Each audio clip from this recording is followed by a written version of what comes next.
everyone, welcome back to the channel. In this video we will discuss about biosynthesis of terpenes.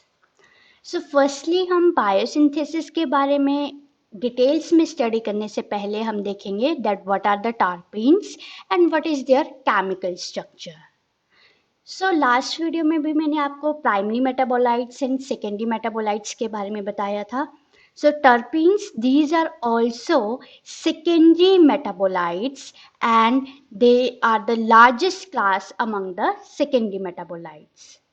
अगर हम इसका basic molecular formula देखें तो आपका formula रहेगा दैट इज C5H8 एंड साथ में N लिखा हुआ है, जहाँ पे N का मतलब है that the number of linked isoprene units. So you can see here the chemical structure. हमारे पास पहले आइसोपेंटेन है. When we have the high temperature on the isopentane, we will get the isoprene subunit. और इस isoprene subunit का आप देख सकते हो जो फॉर्मूला रहेगा that is C5H8. You can count it also. First carbon, second, third, fourth and fifth, 5 carbons and 8 hydrogens are present in this one isoprene unit. तो इस केस में यहाँ पे N equals to 1 होगा आपका. ठीक है. देन फर्दर कितने आइसोप्रीन यूनिट्स लिंक्ड है उस हिसाब से जो है आपका N का नंबर जो है वो वेरी करेगा. Now these terpenes they are also called as the isoprenoid compound और reason यही है because these are having the isoprene subunit, so यहीं से इसका नाम आया isoprenoid compound. And this class of the secondary metabolites is insoluble in water. Terpenes और जो टर्पिनॉइड वर्ड है काफ़ी बुक्स में एक ही सेम लिखा होगा, terpene oblique terpenoid oblique isoprenoids. एक बेसिक का डिफरेंस जो है यहाँ पे that is terpenes they are only the hydrocarbon और जो आपके टर्पिनॉइड्स होते हैं these are the oxygenated hydrocarbons. Now next we will see the biosynthesis of terpenes. तो बायोसिंथेसिस में आपके दो मेन बायोसिंथेटिक पाथवेज आते हैं. First pathway is MVA pathway, जिसका मतलब है मेवेलोनिक एसिड पाथवे, जहाँ पे जो मेन प्रिकर्सर होगा जहाँ से आपका बायोसिंथेटिक पाथवे शुरू होगा that is from the acetyl coenzyme A. This will be the precursor. दूसरी तरफ है आपके पास second pathway that is the MEP pathway which is called as the methyl erythritol phosphate pathway. Now we will discuss these pathway under the biosynthesis of terpenoids. So firstly एक एक pathway को पढ़ने से पहले यहाँ पे आपका एक complete outline दे रखी है. So यहाँ पे आप देख सकते हो हमारे पास MVA pathway है, ये आपका साइटोसोल में चलता है. ठीक है. दूसरी तरफ आपका MEP पाथवे है, ये आपका क्लोरोप्लास्ट में चलता है. देखो MVA पाथवे में मैंने अभी आपको बताया कि जो प्रिकर्सर होता है that is the acetyl coenzyme A. यहाँ से आपका पूरा पाथवे शुरू होगा and we will take the 3 molecules of acetyl coenzyme A. इनमें कुछ स्टेप्स होंगे, स्टेप्स में आपको अभी जब हम कंप्लीट MVA इंडिविजुअली करेंगे तब बताऊंगी. There will be some steps and it leads to the formation of the mevalonic acid. ठीक है. MVA में जो M है that is the mevalonic acid. So acetyl coenzyme A they leads to the formation of mevalonic acid. Further इसमें ATP add करेंगे and there will be the decarboxylation. Carbon dioxide यहाँ से remove हो जाएगी and we will get our first IPP unit जो आपकी 5 carbon की एक यूनिट होती है. आपने पीछे भी देखा अभी स्ट्रक्चर में कि C5H8 था, यानी कि हमें कितने कार्बन का मेन यूनिट चाहिए, 5 कार्बन वाला. तो यहाँ पे आप देख सकते हो 5 कार्बन की हमारी IPP यूनिट आ गई that is the isopentenyl pyrophosphate. अब सेम वे दूसरी तरफ आप देखो MEP पाथवे, ये क्लोरोप्लास्ट में आपका चलेगा. सो यहाँ पे जो प्रिकर्सर्स है they are the glyceraldehyde 3-phosphate and one is the pyruvate. and these are the products from the glycolysis and the Krebs cycle. So these two combine together and undergo some reactions and some steps, and they will finally form the MEP. MEP का मतलब होता है methyl इरिथ्रिटोल phosphate, right? And now this MEP, it will further forms the DMAPP, यानी कि dimethyl allyl pyrophosphate बनाएगा, जो further आपका 5 carbon वाला कंपाउंड है, राइट? अब ये दोनों IPP और आपका DMAPP जो है, these are the isomers. ये दोनों इंटरकन्वर्टेबल होते हैं, ठीक है, and the reaction name will be the isomerization and occur in the presence of enzyme isomerase. ठीक है, इसीलिए इन दोनों को इस तरह से एरो लगा के अब आगे बताया है कि इनसे हम कौन कौन से टर्पीन्स बना सकते हैं. So from IPP और from DMAPP हमारा जो फर्स्ट बनेगा that is the geranyl pyrophosphate, जो आपका टोटल 10 कार्बन वाला कंपाउंड होता है. अब 10 कार्बन है, एक यूनिट में आपके 5 कार्बन थे और यहाँ पे 10 है. इट मीन्स यहाँ पे आइसोप्रीन के कितने यूनिट अटैच होंगे? Total 2 units will be attached here. So it leads to the formation of the monoterpenes. Second है आपका फार्नेसाइल पायरोफॉस्फेट. इसमें टोटल 15 कार्बन कंपाउंड है and it will form the sesquiterpenes and triterpene. Then next इससे हमारा बनता है जेरेनाइल pyrophosphate, यानी कि आपके टोटल यहाँ पे अब C20 है, कार्बन 20 है. It will lead to the formation of diterpene and the tetraterpenes. और इसके अलावा डायरेक्टली इनसे हम अलग अलग पॉलीटर्पीन्स भी बना सकते हैं. So this is the outline of the terpenes biosynthetic pathway, कि किस तरह से हमारा MVA pathway में प्रिकर्सर एसिटाइल कोएंजाइम में यूज हो रहा है, उससे हमारा मेन जो है IPP यूनिट बन रही है. Whereas on the another side MEP pathway में ग्लाइकोलिसिस और Krebs साइकिल के प्रोडक्ट्स को यूज करके हम DMAPP बना रहे हैं. And both these are interconvertible also, and finally they lead to the formation of these different terpenes. Now next हम एक इंडिविजुअली के अलग अलग पाथवे को देखेंगे. यहाँ पे हमने सिर्फ ओवरव्यू लिया था, यहाँ पे ये जो स्टेप्स दे रखे हैं इसको हमने नहीं इंक्लूड किया था, डायरेक्टली हमने प्रोडक्ट्स के बारे में बात की थी. But now firstly we will discuss about the mevalonic acid pathway which basically occurs in the cytosol, और इसे हम MVA pathway बोलते हैं. So firstly आप देख सकते हो कि प्रिकर्सर तो सेम वही एसिटाइल कोएंजाइम है, यहाँ पे आ गया. एसिटाइल कोएंजाइम में आपका 2 कार्बन कंपाउंड होता है, ठीक है. इसके स्ट्रक्चर में, केमिकल स्ट्रक्चर में सिर्फ 2 कार्बन प्रेजेंट होते हैं. देन इसमें हमने एंजाइम यूज किया थायोलेज, एंड अलॉन्ग विद द थायलोइस हमने एक और एसिटाइल कोएंजाइम इसमें ऐड कर दिया. तो टोटल हमारे पास ये भी आपका ऑब्वियसली 2 कार्बन कंपाउंड है. तो टोटल आपका जो प्रोडक्ट बनेगा उसमें कितने कार्बन होंगे?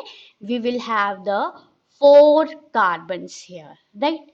और आपका जो प्रोडक्ट है वो क्या बन गया? एसिटाइल कोएंजाइम A, ठीक है. This will be your first product.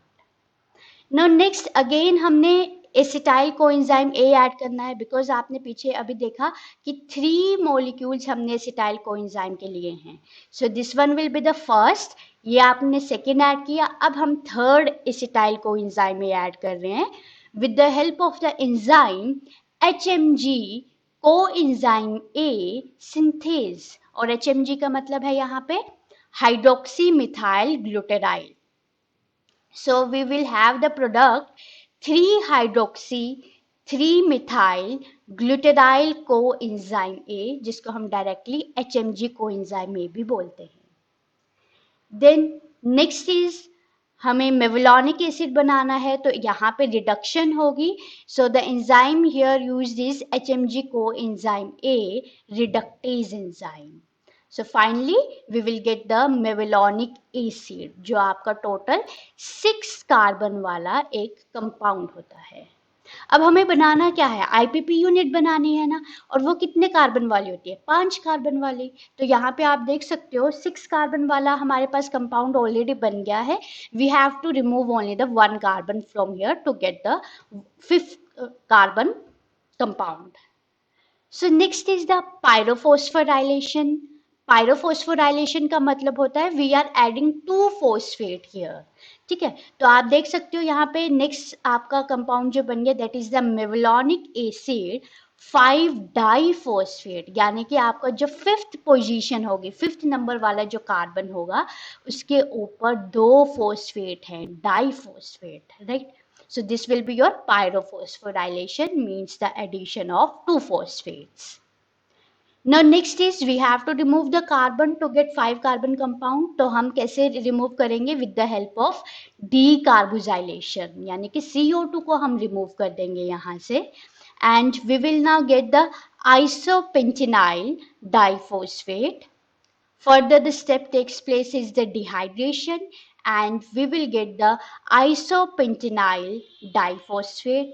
और finally we use the enzyme isomerase, और ये आपका बना सकता है डाइमिथाइल एलाइल डाइफॉस्फेट, यानी कि हम यहाँ तक पहुँच के हमारी आईपीपी यूनिट होगी, आइसोमर यूज करके हम यहाँ से DMAPP बना रहे हैं, एंड फर्दर बाकी के स्टेप्स वहां पे मेंशन नहीं है, बिकॉज बाकी के स्टेप्स जो है ये सारे आपके आएंगे that they leads to the formation of different terpenes, right.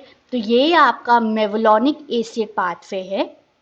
यहाँ से आपके क्वेश्चंस जो है वो CSIR में आते हैं, ठीक है. केमिकल स्ट्रक्चर तो करने की ज़रूरत नहीं है यहाँ पे आपको पाथवे के लिए, just you have to remember about the steps. और स्टेप्स में जैसे ये है आपका that after the mevalonic acid formation what are the 3 main steps which leads to the formation of IPP unit.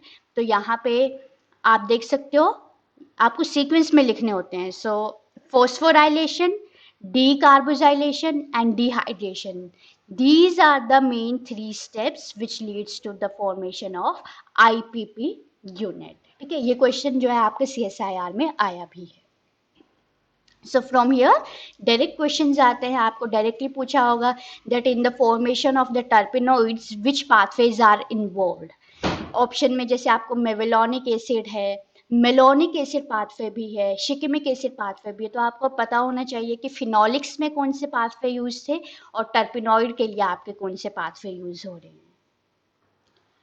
So now next we have MEP pathway which means methyl erythritol phosphate pathway.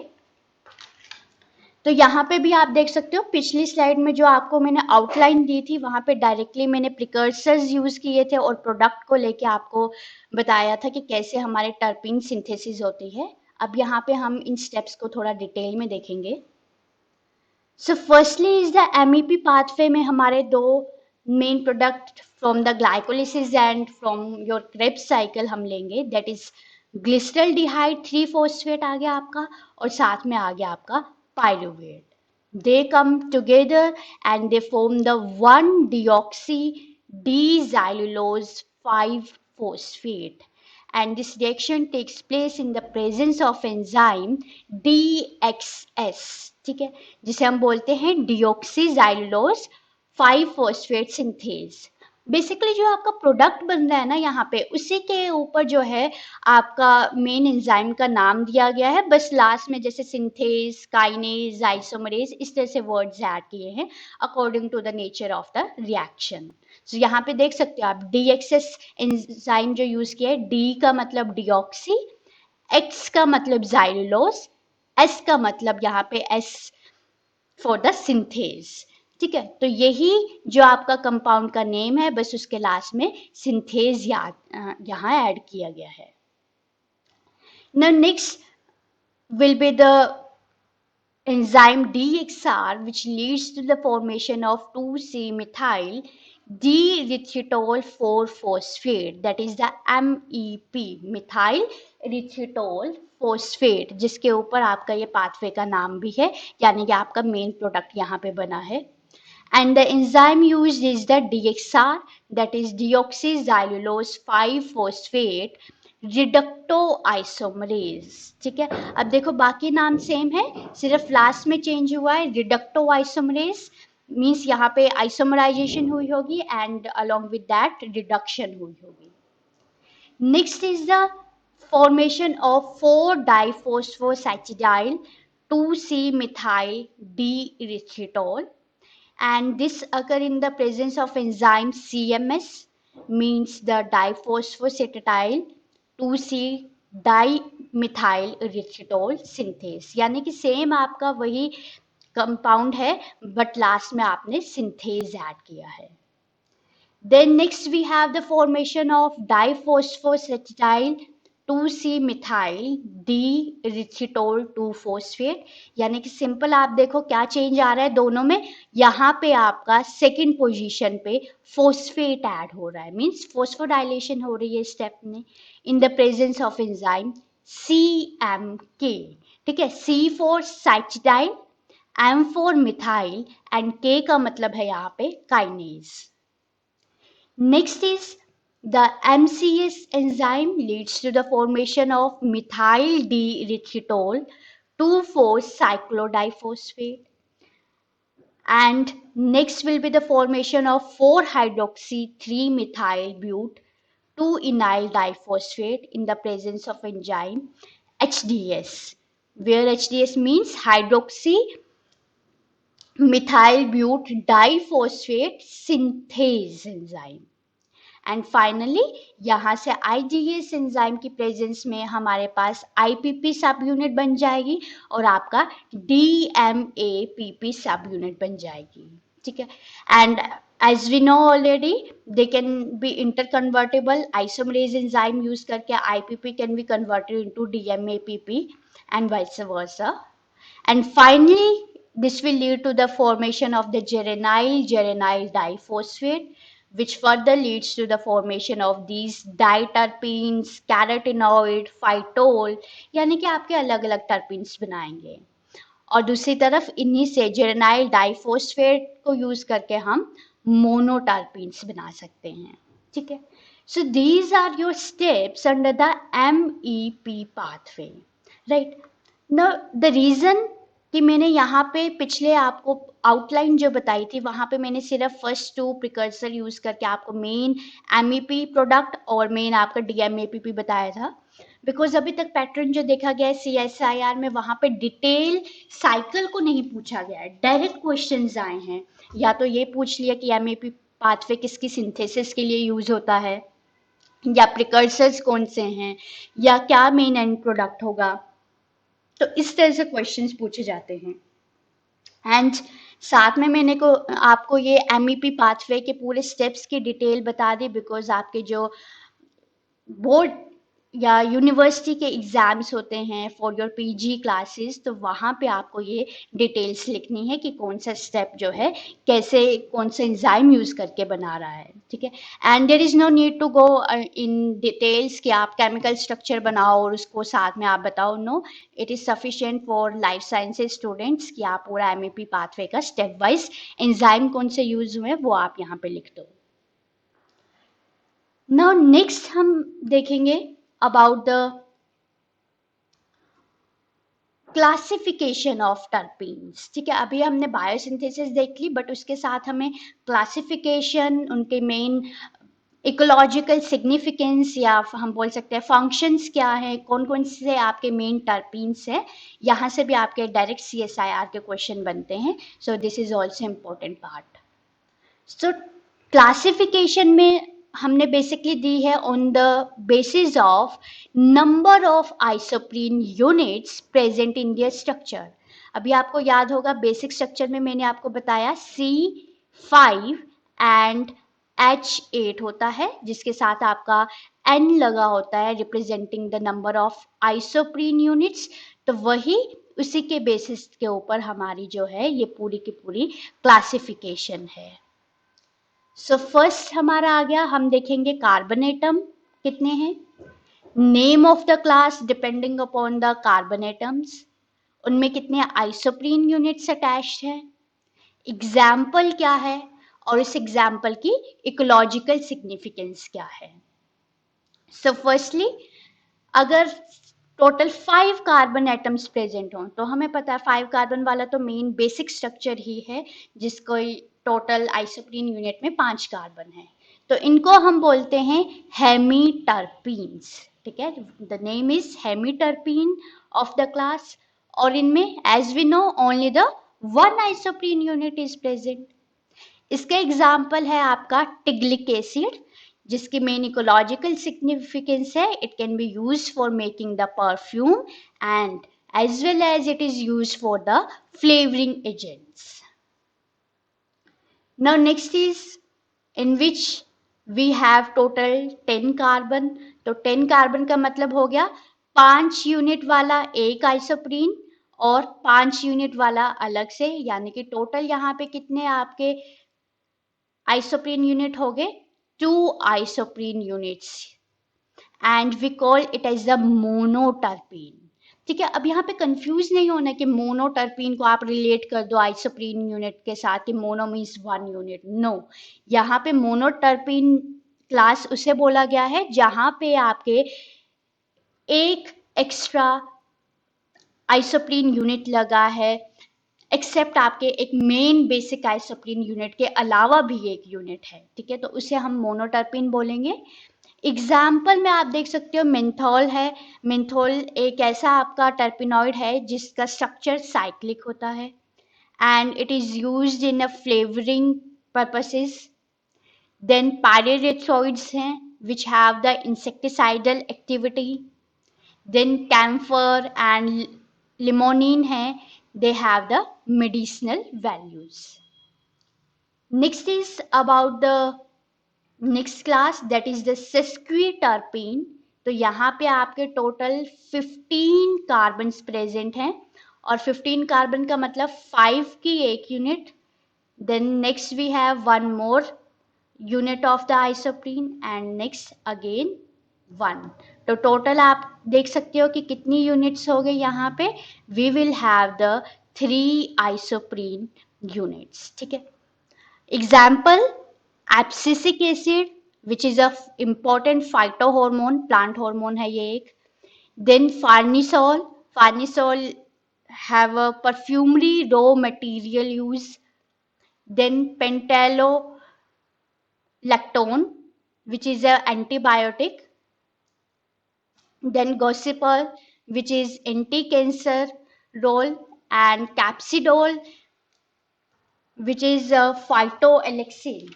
और फाइटोएलेक्सिन का मतलब होता है आपके कुछ ऐसे anti microbial compound जो plants produce करते हैं in response to the biotic and abiotic stresses.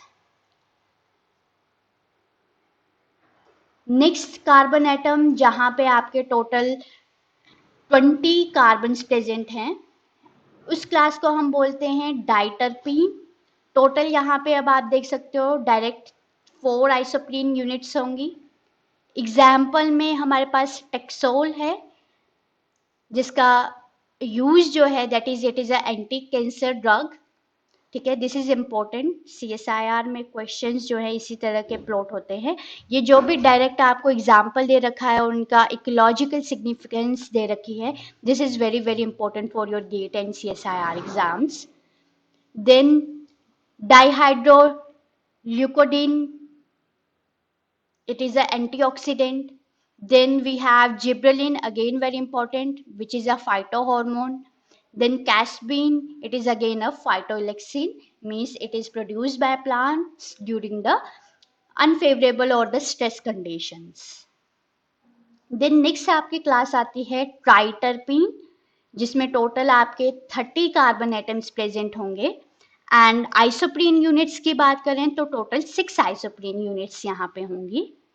इसमें जो आपका एग्जाम्पल आता है वन इज द कार्डिनोलाइड्स।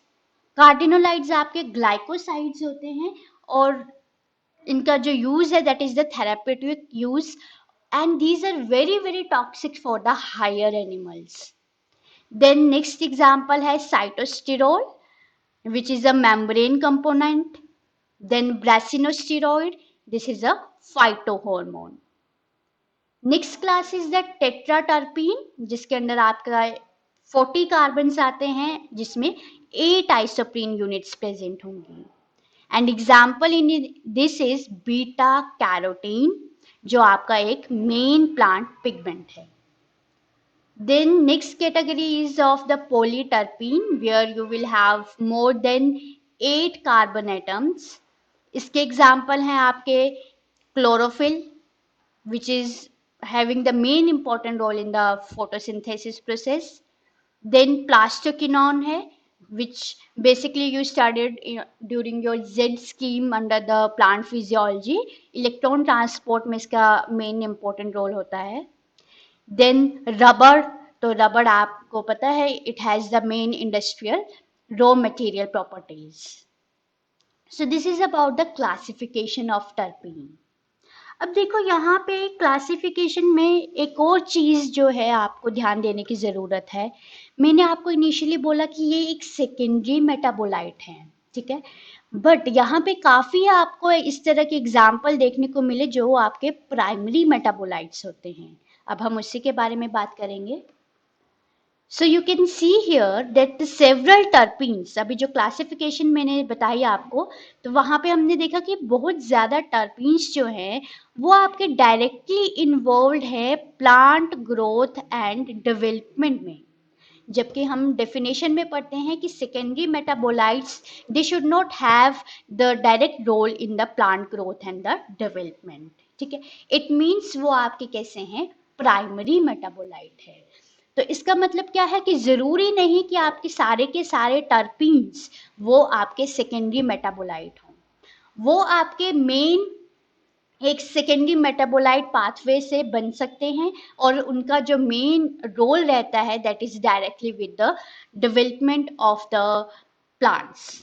तो कौन कौन से आपके मेन इस पूरे चार्ट में से, ये जो अभी हमने क्लासिफिकेशन किया इसमें से मैंने पिक आउट करके रखे हैं कि कौन कौन से आपके इसमें से प्राइमरी मेटाबोलाइट है और बाकी के आपके सेकेंडरी होंगे। सो फर्स्टली तो जिब्रेलिन, ठीक है, डाइटरपीन है, मेन प्लांट हार्मोन है, तो ये तो आपका सेकेंडरी मेटाबोलाइट नहीं हो सकता। देन स्टेरॉल्स, ट्राइटरपीन्स हैं, they are also primary. Carotenoid, tetraterpene. Abscisic acid again, which is formed from the carotenoid, and this is also a plant hormone. Then dolichol, which is a sugar carrier and it is a polyterpene. Then phytol in the chlorophyll, and the brassinosteroids, which are also the plant hormone. तो ये आपके 7 जो है, इनमें से यहाँ पे जो 7 दे रखे हैं ये सारे आपके प्राइमरी मेटाबोलाइट हैं, ठीक है। इससे क्या क्लियर हुआ कि जरूरी नहीं है that all terpenes are secondary metabolite, few can be the primary. हाँ, ये जरूर है यहाँ पे क्योंकि जो बायोसिंथेसिस हो रही है वो आपका कुछ सेकेंडरी मेटाबोलाइट को यूज करके हो रही होगी। जब आप अगर किसी एक का डिटेल में बायोसिंथेसिस देखो तो वो चीज आप यहाँ पे पॉसिबल है। Now next is the terpenes defence mechanism to the herbivore. हमने देखा कि काफी इसके रोल हैं, टर्पीन के फ्लेवरिंग एजेंट के लिए यूज होता है। देन रॉ मटेरियल है, जैसे रबर हमने किया। देन कुछ और प्रॉपर्टीज है इसकी, टॉक्सिक है ये काफी, ठीक है, ऑयल बनाने में यूजफुल होता है।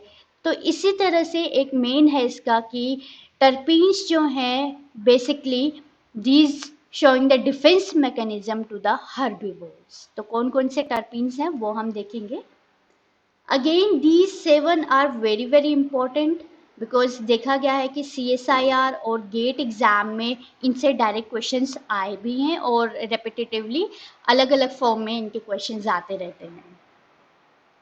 तो पहला है आपका पायरिथ्रिन, जो आपका मोनोटर्पिन की कैटेगरी में आता है। It can be derived from the chrysanthemum and it has the insecticidal properties. Then next one is the resins from the conifer and they are very poisonous for the beetles. Next is the menthol and the limonene, which are also monoterpenes and they have the insect repellent properties. Then limonoid, it is a triterpene obtained from the oranges and it has the bitter taste.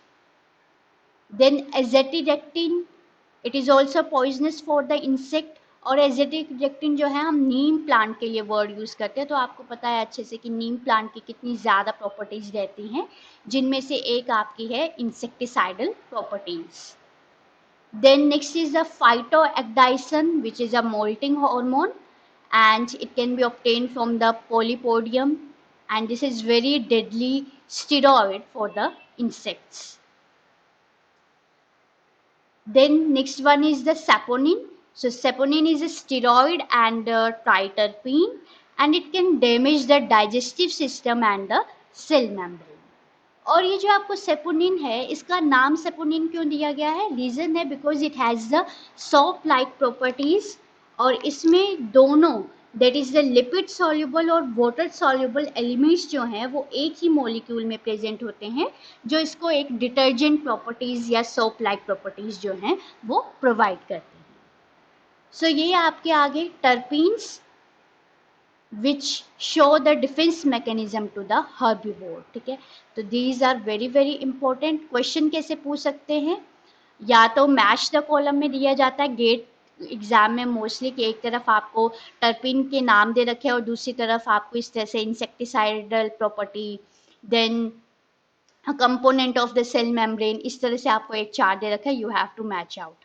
ठीक है, gate में उस तरह से question पूछा जाता है. और CSIR में 2 मार्क्स की कैटेगरी में डायरेक्ट क्वेश्चन प्लॉट होते हैं यहाँ से, या फिर आपको 4 मार्क्स में पूरे टर्पिनोइड्स में से क्वेश्चन जो है वो आते हैं.